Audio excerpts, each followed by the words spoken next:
దేవునికి గుడి కడతారు అనేది అందరికీ తెలుసు. కానీ నడుమ కొంతమంది వాళ్ళకు జన్మనిచ్చిన తల్లిదండ్రులకు, జీవితం పంచుకున్న భార్యకు, లేదంటే భర్తకు గుడులు కట్టి వాళ్ళ ప్రేమను సాటుకుంటున్నారు. ఇక ఇంకొంతమంది హీరోలు, హీరోయిన్లకు సుత గుడులు కడుతున్నారు. ఇవన్నీ ఒక టైప్ అయితే ఇప్పుడు మనం చూడబోయే గుడి ఇంకో టైపు.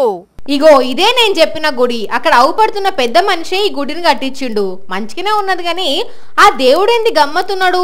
తలకాయ కొబ్బరికాయలు ఎక్కున్నది, కళ్ళు పెద్దగా తెరిచి చూస్తున్నాడు.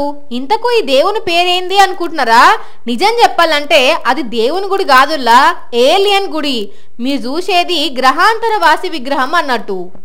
ఇదేంది ఇది నేను ఎక్కడా చూడలే అనుకుంటున్నారా? ఆ చుట్టుపక్కల ఉన్న జనాలు కూడా ఇదేం గుడిరో అనుకుంటా ఆ గుడిని చూడడానికి తరలి వస్తున్నారు. తమిళనాడు సేలం జిల్లాలో ఉండే లోక్నాథన్ అనేటాయన తన 3 ఎకరాలల్లా ఈ గుడిని కడుతున్నాడు. ఏంది వయ్యా ఇది అని అడిగితే, ప్రకృతి వైపరీత్యాలు ఆపే శక్తి గ్రహాంతర వాసులకు ఉంటది, అందుకే వాటి పర్మిషన్ తీసుకొని ఈ గుడి కడుతున్నా అని చెప్పుకొచ్చిండు. ఈ ఏలియన్ ను ఎట్లా పూజించే పద్ధతి కూడా వివరించిండు. ప్రపంచంలోనే అది మొదటి ఏలియన్ గుడి అంట. ఎవరి పిచ్చి వాళ్ళకి ఆనందం అంటే ఇదే అని అంటున్నారు ఈ వీడియో చూసినోళ్ళు.